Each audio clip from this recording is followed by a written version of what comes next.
Okay, we'll start with this. Ahead of what's supposed to be his upcoming fight with Devin Haney, Regis Prograis, WBC Super Lightweight Champion, says that undisputed shit don't really matter. It depends on who you beat. Not all undisputed runs are created equal. You know, Clarissa Shields' runs at Undisputed aren't necessarily the same as Katie's. Devin Haney's undisputed run, it's not necessarily the same as, say, Alexander Usyk's. That undisputed shit don't really matter, bro, Prograis told ES News. There's a lot of people that have been undisputed. Prograis' comment comes as he appears to be on the verge of defending his title against one of the few fighters in recent memory that have become an undisputed champion, Devin Haney, who collected all the belts in the lightweight division the last year with a unanimous decision win over Australia's George Kambosos. The proposed fight between Haney and Prograis is reportedly being targeted for December 9th in Haney's hometown of Oakland, California, in what would be Haney's debut at 140 pounds. I don't agree with Regis's contention that undisputed doesn't matter and that there are a lot of undisputed champions. No, there aren't.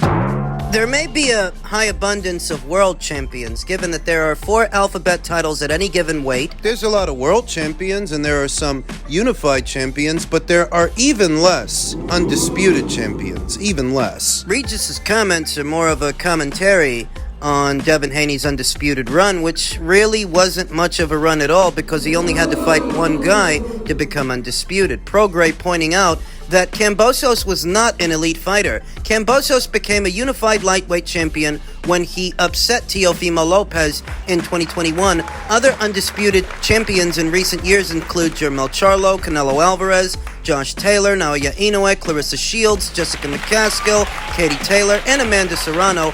Devin is fucking undisputed, bro, against Kambosos. Prograis continued. That's the thing. He's the youngest undisputed champion ever. It depends on who you beat to be undisputed. It's not about just being undisputed and shit like that. I don't care about undisputed. I wouldn't say Devin's undisputed run was as difficult as Alexander Usyk's. Every single belt that Alexander Usyk won, he won as the away fighter. He won them on the road. You can imagine how difficult that is, given the high abundance of fighters that get jobbed as the away fighter on the road. Well, Devin was the away fighter with George, wasn't he? Yeah, but he only had to do that once. He didn't have to do it over and over and over and over across 2 weight classes like Alexander Usyk did. So no, I don't think Devin's run was as difficult as Alexander Usyk's or as diverse as Naoya Inoue's. Rodriguez for the IBF, Donaire for the WBA. Then Donaire again for the WBC. And finally, Paul Butler for the WBO. Very different fighters with very different base styles. Paul Butler don't fight like Donaire, and Donaire don't fight like Rodriguez. Not all undisputed runs are created equal. Sometimes you gotta come up against more than one champion, deal with more than one base style, and secure the W. It makes it harder to do. In some ways it does, whereas Devin, all he had to do was get through George Kambosos, so he was favored to beat. I favored him to beat George. I picked him to win. No, it's not my intention to tear down Devin Haney's undisputed run, as it were, but there's no harm in saying that not all undisputed runs are created equal. Canelo Alvarez had to unseat 3 unbeaten fighters, 3 unbeaten champions to become undisputed champion at 168, whereas Devin, all he had to do was beat one guy, so it's hardly the same thing. It's not. I see what Regis means. I see what Regis is getting at, that it also matters who you fought to get there. It's not just being undisputed, it's the climb. There's always going to be another mountain. You're always going to want to make it move. There's always going to be an uphill battle. And sometimes you're going to have to lose. Knock it off, Hannah Montana. I get it. And I don't expect Regis Prograis to have too many nice things to say about Devin. He's about to fight him. I get it. This will be Devin Haney's first fight as a 140-pound fighter. It's entirely possible that he will arrive at the weight feeling more invigorated and stronger than he did down there at 135. But will he be strong enough for Regis Prograis? Stylistically, the fight favors Devin. The pure boxer has a stylistic advantage over the boxer puncher, the counter puncher. And that's what Regis is. He's a counter puncher. Pure boxers got a stylistic advantage over the counter puncher because they don't give the counter puncher very many openings. They're economic and responsible. They don't throw very many punches, and what they do throw, they throw from a safe distance. I've said it many times already that I feel like Devin Haney is going to fight the fight with Regis the way he fought the fight with George. Long and loose and on the outside. It doesn't favor him to sit in the pocket with Regis. That's where Regis does his best work. Devin's gonna stay on the outside. And Regis can't afford to wait for an opportunity to get off a big punch, a single shot. Waiting for Devin to make a mistake. He may not make. Looking for an opening and something to capitalize on. The best way to approach a long-distance fighter is to throw punches in bunches. Step into your jab and get active. Pure boxers hate activity. Get busy and throw punches in bunches. Devin Haney may have the stylistic advantage over Regis Prograis, but Regis is the naturally bigger and stronger fighter. His strength counts for nothing if he doesn't use it. That's the caveat. You can hit 2 times harder than this guy, 10 times harder than this guy, but it don't count for nothing if you don't land, and you don't land if you don't throw. Gotta let his hands go. Devin wasn't a big puncher at 135. I don't think he's all of a sudden going to become a big puncher at 140. Regis has the edge in power. He's got to use it. Just spend the whole round, spend the whole fight looking to sharpshoot. Lulls in the action and quiet moments favor the pure boxer. That's what the pure boxer wants. Yeah. A controlled fight. Yeah. A controlled pace. Low pace with few exchanges, 1 and 2 punches at a time, pot shots from the outside. All that favors the pure boxer. And that's what could happen if you try to sharpshoot him. You've got to squeeze him. You've got to throw punches and bunches and apply pressure. That's the adjustment Regis has to make. Whether or not he can make it is open to interpretation, subject to debate. He is the much older fighter of the two, Regis Prograis. He's in his mid-30s. Devin's in his mid-20s. That's what he's got to do. I think it's ballsy of Devin to take on Regis Prograis as his first opponent, his first fight at a new weight. This is a big puncher. If he's doing this, it's because he feels he can neutralize his power and outbox him. He's got the style for it. Physicality, I'm not so sure. We're still left waiting for an official announcement. This is all supposed to be going down later on this year towards the end of it in December, and we'll keep you posted. We'll talk more about it as the fight date approaches. You so eager to fight, but it's like every time a fight pop up, it disappear. Cause niggas is pussy. What happened with Frank Martin? He pussy. He's a bitch. He's a bitch. That nigga's a straight bitch. I've never seen nobody more bitch made than Frank Martin. Frank Martin is the most bitchest nigga in the world. Like, I done DM'd this. Mind you, I would never had that thought if I didn't have a DM conversation with the nigga. I talked to this nigga on the DMs. I explained this man, look, this is how much money the fight is. Me and you're not that big of a name, bro. You don't bring nothing to the table. I'm the name. Yeah. So this how much the fight is worth. This man sat there in the DMs after I told him, look, I'm getting this much, you get this much. He tried to act like it wasn't 25%, but it is. He wanted 50-50. 50-50 or he's not fighting me. And it don't make sense. That don't make sense to me. Like, why would I fight Frank Martin? He never won a title. He never been in a he never done nothing in the sport of boxing. No, I like Frank Martin as a fighter. Man, he's a bitch. I don't think that, you know, in a purse dispute with you, I don't think he should get 50%. He don't think that. I'm gonna say this. He just scared. He's not going to fight unless it's a cash out number. Just like other fighters, Lomachenko was offered the most money in his career to fight me. Why not fight me? The most you're older, is the end of your career.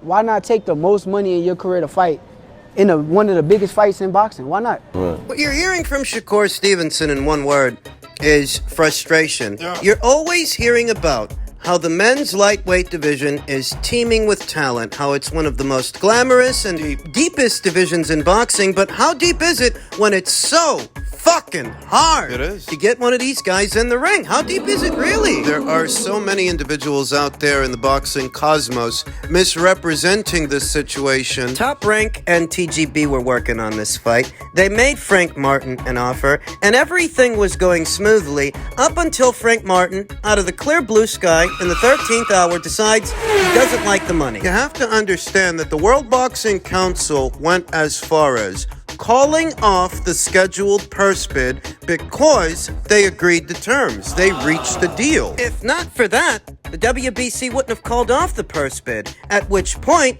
if Frank doesn't like the money, if he doesn't like the offer that's on the table, he can push for a purse bid and let his own people. Let them put up the money. Let them make up the difference. If you're worth so fucking much. Ridiculous is what it is. Veteran boxing scribe Dake Jonovan tweeted that had the fight gone to a purse bid, Frank Martin would have got 40%. 40% of the overall pot. That's pretty close to 50. 40% for a title fight that basically fell in your lap. That if you don't like Top Rank's offering, but you still want to go through with this, you still want to go through with this fight, you push for a purse bid. Because if it goes to a purse bid, you get 40% of the pot. Bear in mind that he was already being offered a 7-figure purse, a 7-figure payday, just over $1 million per reports. That's what he was supposed to be making. And Frank Martin does not get $1 million per fight or anything close to that. So the fact that he was willing to walk away from that kind of money, willing to walk away from a world title shot that really isn't even his. It's actually Shakur's shot. And that he didn't bother to push for a purse bid, that you know what, maybe you want the fight, but you just don't like the money,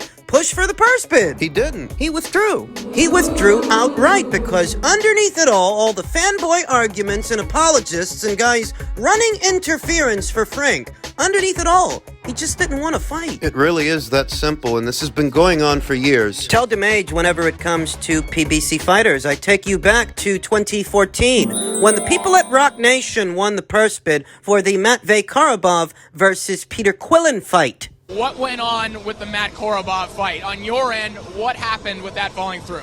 It wasn't part of the plans of what we wanted. We wanted bigger fights, bigger names, and my team sat down with me and came up with the best decision that I can live with. I'm happy with the decision that I made, and it's going to make sure that I'm good. I have a new kid. People at Rock Nation placed the winning bid of $1.9 million for what was supposed to be WBO title fight between Peter Quillen, then champion, and Matvey Korobov as mandatory challenger. And rather than allowing Peter to go through with that, they pulled him out of it. They had him drop his WBO title on the predication that he would be in bigger fights than that one. And at this time, Peter Quillen was advised by none other than Al Heyman. He let it be known that he made the decisions that he made under the counsel of Al Heyman on the predication that he would be in bigger fights moving forward. Bigger than the Korobov fight. You fast forward, he fights Danny Jacobs, gets knocked out in one round, and the rest, as they say, is history.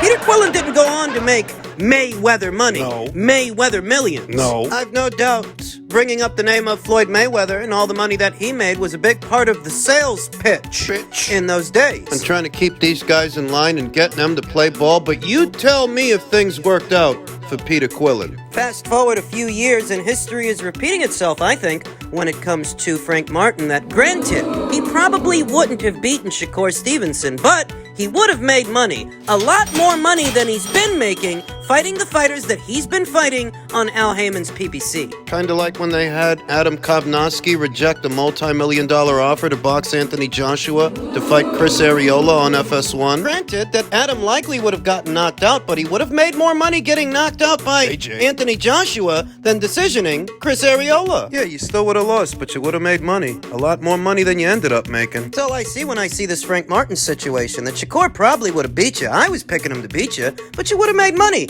And if you acquitted yourself well, your stock likely would have still went up. So why is everybody trying to run interference for this guy? It's because of their love affair with Al Heyman. They view him as the prodigal father. Can do no wrong. After all these years, they still think he's going to turn all these guys into the next Floyd Mayweather. Near as I can tell, he never duplicated that success. And maybe it's because he didn't build Floyd Mayweather. He didn't develop him. He didn't groom him. Top Rank did. Time Al comes into it, he's already a finished product. If Al really had the blueprint, the way some people think he's got the blueprint, if Al really knew how to build another Floyd Mayweather, he would have by now. Floyd was the top-earning athlete in the sport, in all of sports. So if Al Heyman were really the one responsible for all of Floyd's success, he would have built another. Built another one. Often gracing the Forbes list due to his career earnings in those days. These days, there are only 2 boxes on the Forbes list, and neither one of them is a Heyman fighter. A fighter that Heyman built on the Forbes list? You won't find one. I just see more of the same when it comes to this Frank Martin situation. He was likely advised to pull out to preserve his unbeaten record. Two of the PBC's unbeaten champions just took demoralizing losses to fighters that aren't PBC fighters, not necessarily. Stephen Fulton to Naoya Inoue more recently, Errol Spence Jr. to Terrence Crawford. And you think they want another one of their unbeaten guys to take a loss? On somebody else's platform as part of somebody else's show. Before they allow that, they'll bring him back over to their side of things. And either shelf him, because the story's too hot right now, it's bad PR. Then maybe at some point they feed him to Javante. The only way this business move, if it is in fact a business move, is permissible is if Javante ends up being Frank's next fight, and Frank makes in that fight more than he would have made with Shakur. That's the only way he can get a pass for this. That's it. We'll see what he does next. The PBC has not been spending on Frank Martin's fights what Top Rank has been spending for Shakur Stevenson's fights. Shakur Stevenson is a seven-figure fighter with or without Frank Martin. But is Frank Martin gonna make 7 figures without Shakur? Shakur S. Stevenson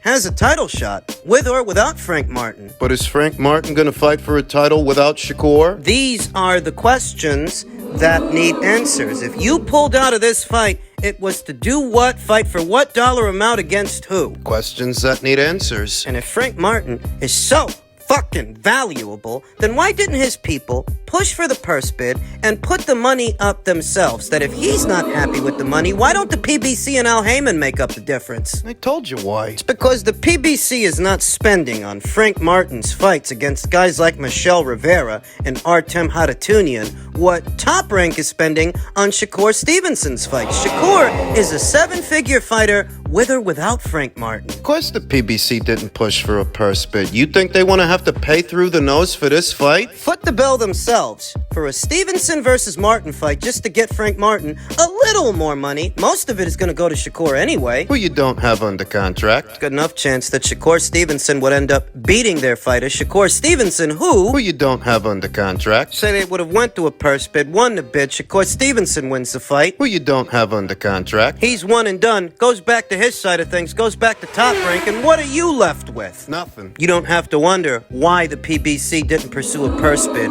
Why they didn't put up the money themselves. There is your answer. They don't break the bank to stage Frank Martin fights. You think they're going to start now that it involves a top-ranked fighter? What are you, a moron? This is simple. This is a textbook duck.